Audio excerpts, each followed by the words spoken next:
When the McDonald's CEO walked into the studio for what was billed as a standard business interview, no one expected the conversation to go off script.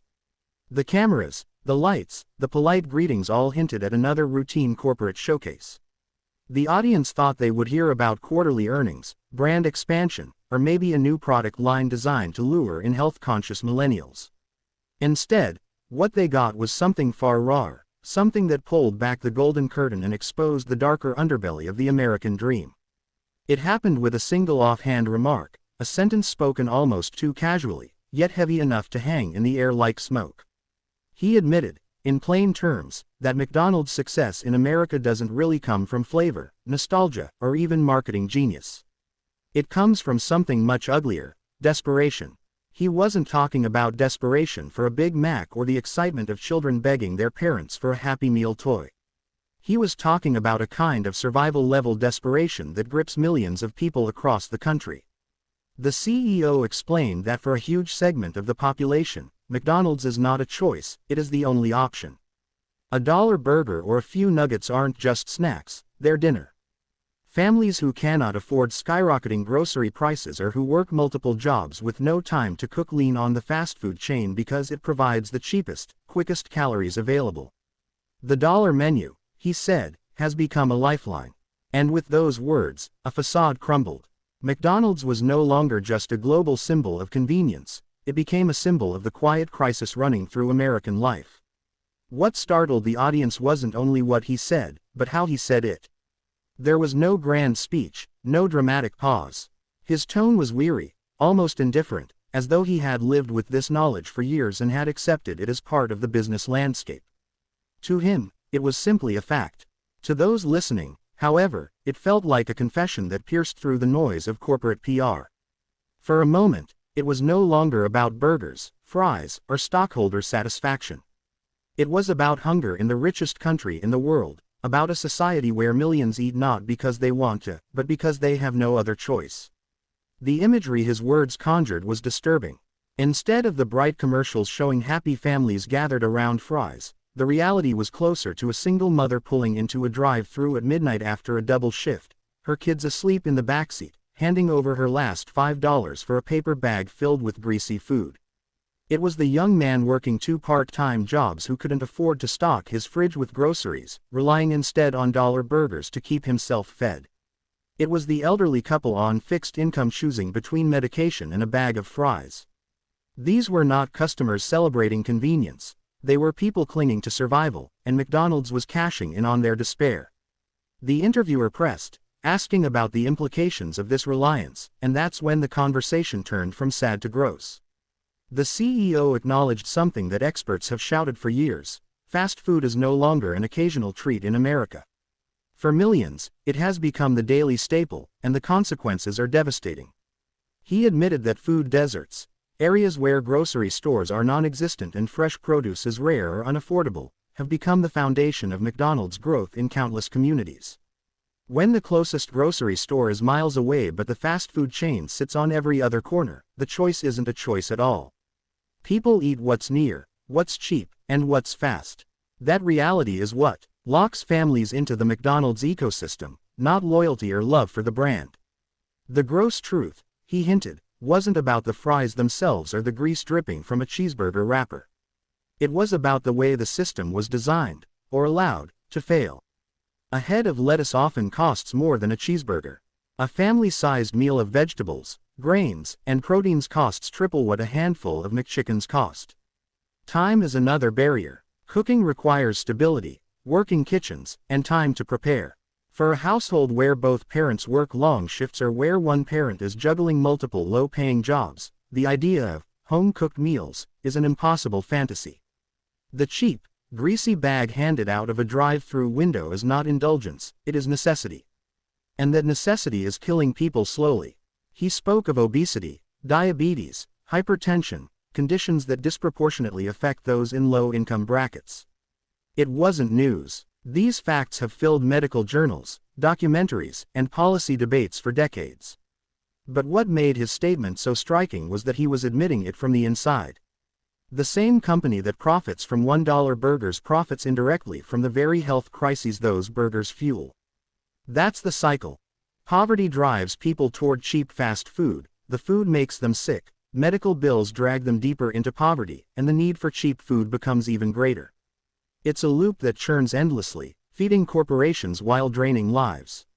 What the CEO's words revealed was that the success of fast food giants isn't really about consumer preference at all. It's about structural inequality. People don't crave a McDouble at midnight because it's gourmet cuisine. They buy it because it's what they can afford, because hunger doesn't wait until morning, and because they don't have the money or the energy for anything else. That truth, spoken out loud, turned the Golden Arches into something more like a monument to broken systems. The sadness of his confession wasn't just in its content but in its normalization. He didn't seem outraged or even particularly regretful. It was as if he had accepted it as the natural order of things, the way rain falls or seasons change. Business thrives because people are desperate, and nobody at the top sees a way to alter that reality. The acceptance itself was damning. If the head of one of the world's largest food corporations sees hunger-driven consumption as ordinary, what hope is there for systemic change? Yet the more the conversation went on, the more grotesque it became. The interviewer asked what he thought about the broader cultural consequences of McDonald's being such a central pillar in American diets. His answer was chilling in its frankness. Children are growing up in households where dinner is defined not by a table and a home-cooked meal but by paper bags and plastic toys. Parents are not making weekly grocery lists but calculating which dollar menu items stretch furthest. Generations are being raised to view fast food not as an occasional indulgence but as the default. The American dinner table, he implied, has been replaced by the drive-through window. As he spoke, the irony became glaring. The brand that markets itself as a bringer of joy and comfort, with smiling clowns and jingles promising happiness, was simultaneously feeding a cycle of despair. The bright red and yellow signs that light up every street corner were less symbols of choice and more neon reminders of economic captivity. People don't line up at midnight because they love the food, they line up because the system leaves them no other affordable, immediate path to fill their stomachs. The deeper tragedy is how invisible all of this has become. For the middle class, for the well-off, fast food is an option among many. They can frame it as guilty pleasure, as convenience during a busy day, as comfort on a road trip. For the poor, however, it's not an option, it's the only consistent source of calories within their reach. And that is where the gross truth lies. America, with all its abundance, leaves millions of its citizens so cornered that their diets are dictated by dollar menus. The CEO's admission wasn't shouted. It wasn't spun into a campaign. It was slipped into conversation, as if he assumed everyone already knew it. Maybe they did. Maybe people have always suspected it but didn't want to confront it. Maybe it takes hearing it from the mouth of the man at the top for the reality to truly sting. But once said, it couldn't be unheard. America's hunger crisis had been described not by an activist or a politician but by the very person profiting from it. By the end of the interview, the air in the room felt heavier. The cameras clicked off, but the weight of his words lingered. It wasn't just about McDonald's anymore. It was about a system where survival tastes like a burger, where choice is an illusion, and where the suffering of millions becomes the foundation of corporate success. The saddest part was not that he had revealed this truth, but that he had revealed it with such ease, as though it was not even controversial. It was business as usual, and that, more than anything else, is what made the truth so gross. The final part of the CEO's revelation shifted the tone of the conversation into territory that was not only sad, but grotesque. If his earlier admissions about desperation and hunger had peeled back the curtain, this next truth ripped it off entirely, leaving behind a picture so disturbing that even he seemed uneasy saying it out loud. He explained, in a voice that carried no excitement, that the very structure of McDonald's profits was tethered to America's decline in well-being. Rising food insecurity, he said bluntly, meant rising sales. The more people were crushed under rent, bills, or medical debt, the more they flocked to the drive-thru, and the more the corporation thrived. In a twisted way, human suffering had become part of the business model. He didn't say it with pride, and he didn't say it to shock. He said it like a man acknowledging gravity, inevitable, undeniable, and impossible to change. This was the gross truth he couldn't avoid. The worse life got for ordinary Americans, the better it got for the company. When jobs don't pay enough, people can't afford groceries, and they find refuge in cheap burgers. When people are too exhausted to cook after 3 shifts, they buy fries and sodas. When inflation drives up the price of eggs and milk, a Happy Meal starts to look like the only viable family dinner. And as these pressures compound, McDonald's earnings only climb higher. That's the grotesque loop. Misery fuels sales, sales feed shareholders, and the cycle tightens around people who have no way to break free. It was almost painful to hear him describe it, because what he was admitting went beyond one company. It was a portrait of America itself, a system where corporations are structured to profit not in spite of suffering but because of it. Hunger becomes a market, despair becomes an opportunity, and survival itself is branded and sold through a window with a paper bag. The CEO, perhaps unintentionally, had said the quiet part out loud. The golden arches shine brightest when everything else in people's lives grows darker. He went on to explain that this wasn't even unique to McDonald's. Across the fast food industry, the trend is the same. Economic downturns don't hurt business, they boost it. When people are laid off, when their wages stagnate, when their benefits disappear, fast food chains see more cars in their drive-thrus. The poorer America becomes, the stronger the industry grows. For the executives and shareholders, this looks like resilience. For the people living it, it looks like exploitation on the most basic human level, food. To eat cheaply means to surrender health, and to surrender health means to sink further into a system designed to keep you trapped. What made his admission even more haunting was the resignation in his voice. He wasn't talking like a man ready to reform the system, or even one who felt particularly guilty about it. He spoke like someone who had made peace with the ugliness, who had learned to see it not as cruelty but as inevitability. And perhaps that was the most disturbing part. If those at the very top, the people who could potentially shift policies, pricing, or priorities, see the suffering of millions as simply the cost of doing business, then the cycle isn't just unbreakable, it's institutionalized. The interviewer, clearly unsettled, pressed further, asking what this meant for the future of America. The CEO's answer painted a bleak picture. He said that if current trends continue, if wages stay stagnant, if rents keep climbing, if inflation keeps biting, the dependency on cheap fast food will only deepen. Generations will grow up not just accustomed to it, but defined by it. Children who are raised on Happy Meals because their parents can't afford anything else will enter adulthood with their palates shaped by salt, sugar, and fat. They will, in turn, raise children in the same cycle. And so America's health crisis won't just continue, it will expand. The company's profits, by contrast, will soar. The future, in his words, is a nation where fast food isn't the fallback but the foundation.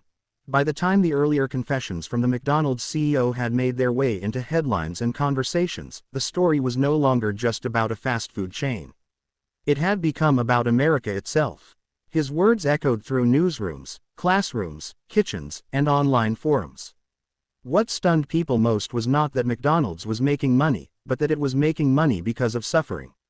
That was the turning point. The realization that what many had shrugged off as personal choices or lifestyle habits was, in truth, a systemic entrapment. And in the days that followed, as commentators and ordinary citizens digested the interview, the conversation began to shift into something even more uncomfortable: what this truth meant for the country's future, and what it revealed about the present. The 5th chapter of this unfolding story wasn't just about hunger anymore, it was about dignity. When people lined up at the drive-thru for a $1 burger, they weren't exercising freedom of choice, they were surrendering to necessity. And the gross truth that nobody wanted to face was that this surrender had become invisible. It had become normal. The image of children eating fries in the backseat of a car wasn't shocking anymore. The idea of families living off dollar menus didn't spark outrage. It sparked shrugs. That indifference was the most corrosive part of all. When a society gets so used to despair that it stops noticing, it has already begun to rot from within. In towns across America, the fast food restaurant isn't just a pit stop, it is the cornerstone of community life. Soccer games end not with homemade dinners but with drive-through bags. Teenagers hang out not in living rooms but under the fluorescent lights of chain restaurants. Entire neighborhoods map themselves around which fast food outlet is closest. In some rural areas, The Golden Arches function as landmarks, replacing grocery stores that have long since shut down. It isn't merely food, it has become the default fabric of everyday life. That shift didn't happen by accident. It happened because corporations designed it that way, and society let it happen. The CEO's confession was less about pulling back the curtain and more about admitting the curtain had never existed at all. The tragedy deepened when health experts weighed in. Doctors, nutritionists, and social workers confirmed what the CEO had implied. The health crisis born out of fast food dependence is not just a matter of personal responsibility, it's structural. People can't choose what they can't afford. When a salad costs more than a burger, when a head of broccoli costs as much as 2 cheeseburgers, the economics of choice collapses. And once it collapses, the consequences are grim. Rates of diabetes, obesity, and hypertension climb, not because people don't care about health, but because they literally cannot afford to care. The body becomes collateral damage in an economic war people never signed up to fight. That was the core of Episode 5. America had reached a place where survival meant slow destruction. The gross truth was not in the grease of a burger but in the paradox it represented. Eat to live, but what you eat is also killing you. That paradox had become a business model. And the deeper question no one could shake was whether a society that forces its citizens to choose between hunger and sickness can even be called healthy, let alone thriving.